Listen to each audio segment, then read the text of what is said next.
नमस्कार दोस्तों, प्रेजेंट का बात करो तो मैक्सिमम पेरेंट्स के एक कंप्लेन है कि उनका बच्चा मोबाइल बहुत यूज करता है, पढ़ाई नहीं करता, सिर्फ मोबाइल पर गेम खेलता है। स्थिति तो अब इतनी खतरनाक हो चुकी है कि एक मोबाइल गेम के कारण एक बहन अपने भाई को जान से मार देती है और ऐसे हजारों बार न्यूज में आया है कि बच्चे ऑनलाइन गेम पर लाखों रुपए खर्च करते हैं। सबसे बड़ा प्रश्न ये है, आखिर क्या कारण है कि बच्चे इसमें इतना एडिक्टेड होते जा रहे हैं। और वहीं हम लोग गेम के दूसरे साइड को भी जानेंगे। हम ये जानेंगे कि गेमिंग इंडस्ट्री कितनी बड़ी है, भारत में गेमिंग के क्या स्कोप है और इसमें कैरियर बनाने के लिए हम क्या कर सकते हैं। साथ ही साथ हम इस इंडस्ट्री के निगेटिव साइड को भी जानेंगे। नाबालिग बहन ने ही अपने छोटे भाई की हत्या कर दी। सर गेमिंग में करियर परस्यू करते हैं डेफिनेटली। गेमिंग और कॉमिक इस सेक्टर की भी तेजी से विकास हुआ। सबसे बड़ा प्रश्न, बच्चे ऐसे गेम में लाखों खर्च कर देते हैं, आखिर ये गेमिंग इंडस्ट्री कितनी बड़ी है। सबसे पहले जानते हैं कि भारत की गेमिंग इंडस्ट्री कितनी बड़ी है। इस चेहरे को तो आपने जरूर देखा होगा, मिस्टर मुकेश अंबानी। इन्होंने कहा था, हम सोच भी नहीं सकते हैं, लेकिन गेमिंग इंडस्ट्री म्यूजिक, मूवीज और टीवी शो से भी बड़ी इंडस्ट्री होने वाली है।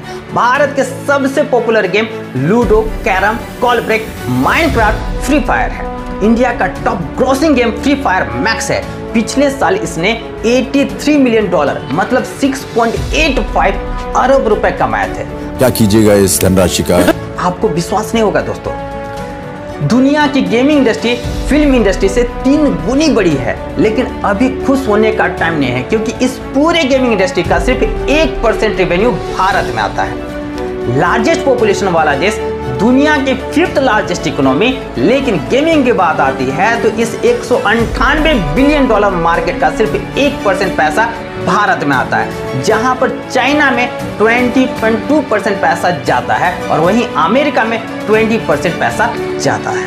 अब आपके मन में भी ये प्रश्न आ रहा होगा कि जब गेमिंग इंडस्ट्री इतनी बड़ी है तो इसमें क्या कैरियर बनाया जा सकता है। आप बिलीव नहीं करोगे दोस्तों कि भारत में 50 करोड़ से ज्यादा लोग किसी न किसी टाइप का गेम खेलते हैं। 50 करोड़, ये इतनी बड़ी संख्या है कि अमेरिका और रशिया का पूरा पॉपुलेशन को जोड़ दे तो सिर्फ 52 करोड़ होती है। और भारत में इतने लोग गेम खेलते हैं। भारत में गेमिंग इंडस्ट्री हर साल 27% ग्रो कर रहा है, लेकिन नंबर्स का क्या, करे तो करे क्या, बोले तो बोले क्या। 2022 में हमारे फाइनेंस मिनिस्टर ने यह क्लियर किया था कि आने वाले सालों में 1,60,000 जॉब इस सेक्टर में बनाए जाएंगे। इसके लिए ABCG पॉलिसी बनेगी, फिर proper graduation, post graduation courses बनेंगे, यंग टैलेंटेड को आइडेंटिफाइड किया जाएगा, स्किल डेवलपमेंट पर फोकस होगा और फिर हमारी ये सर्विस एक्सपोर्ट करने के तरीके ढूंढे जाएंगे।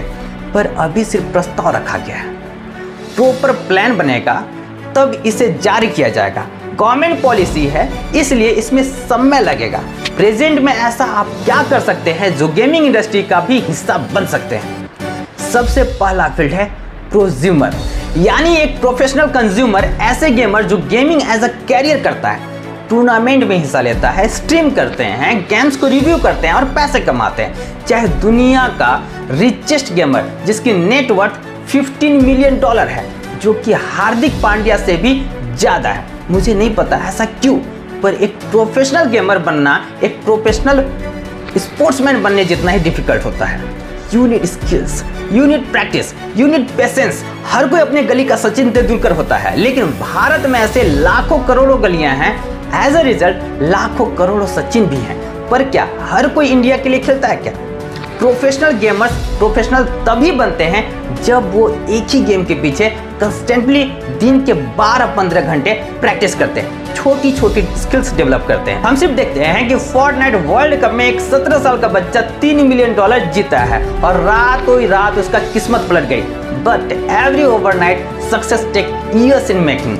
अगर आपको एक्चुअली गेमिंग में कैरियर बनाना है तो एक प्रोफेशनल गेमर बनना होगा, तो आपको एज अ हॉबी नहीं, एज अ प्रोफेशनल देखना होगा।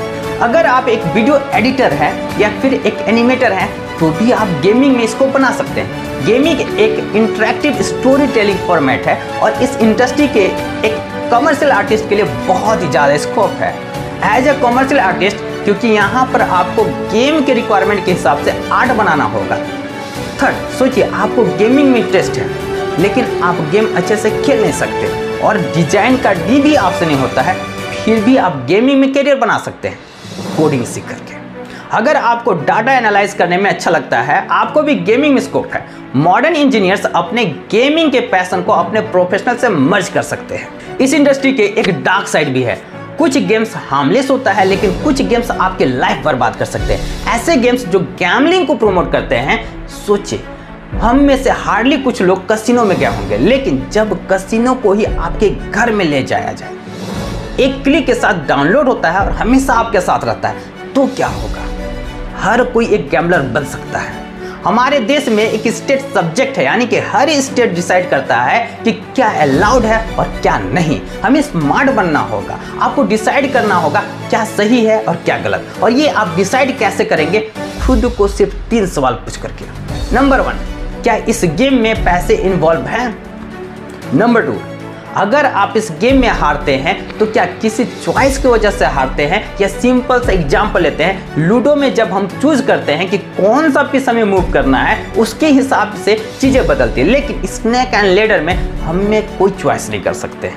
अगर कोई ऐप आपको स्नेक एंड लैडर जैसा कॉमन गेम पैसों के साथ खेलने के लिए दे रहा है, तो फिर वो गैम्बलिंग है। नंबर 3, आप with the time with practice improve होते हैं, या यूजुअली पहले के जैसा गेम के रूल सीखते हैं, फिर गलतियां करते हैं और ऐसे ही करते करते इंप्रूवमेंट होता है। लेकिन गैम्बलिंग में आप इंप्रूव कर ही नहीं सकते हैं, क्योंकि चीजें आपके डिसीजन पर निर्भर नहीं होती है। बिगेस्ट प्रॉब्लम है कि गेमिंग कंपनी आपसे डेटा लेती है, यानी कि आप कौन से गेम खेलते हैं, किन के अगेंस्ट खेलते हैं, किन के अगेंस्ट हारते हैं, कितने का बेट लगाते हैं और कब खेलना पसंद करते हैं। ये सारी चीजें गैम्बलिंग वाले गेम्स जानते हैं और उसी के हिसाब से आपका गेमिंग एक्सपीरियंस चेंज करता है। यानी कि आपको एक गैम्बलिंग एडिक्ट बनाने के लिए जॉब ना पड़े, वो गेम्स करता है।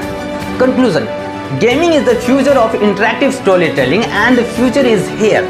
इस फ्यूचर में हमें केयरफुल रहना होगा और साथ ही साथ इस अपॉर्चुनिटी का फायदा भी लेना होगा। और गेमिंग में ऐसे कई एरियाज हैं जहां पर इंडियंस साइन कर सकते हैं। हम राजी जैसे गेम्स डेवलप कर सकते हैं, एनिमेशन में GTA जैसे गेम्स पर काम कर सकते हैं और बैकएंड में डेटा रिलेटेड कोई प्रॉब्लम सॉल्व कर सकते हैं। इस ऑलमोस्ट $200 मिलियन इंडस्ट्री में इंडिया के लिए बहुत कुछ है। जहां स्कोप है वहां होप है। अगर आपको इस वीडियो से वैल्यू मिला हो तो दोस्तों के साथ शेयर कीजिएगा। अगर आपको ये वीडियो अच्छा लगा हो तो लाइक का बटन प्रेस जरूर कीजिएगा और सब्सक्राइब का बटन भी प्रेस जरूर कीजिएगा।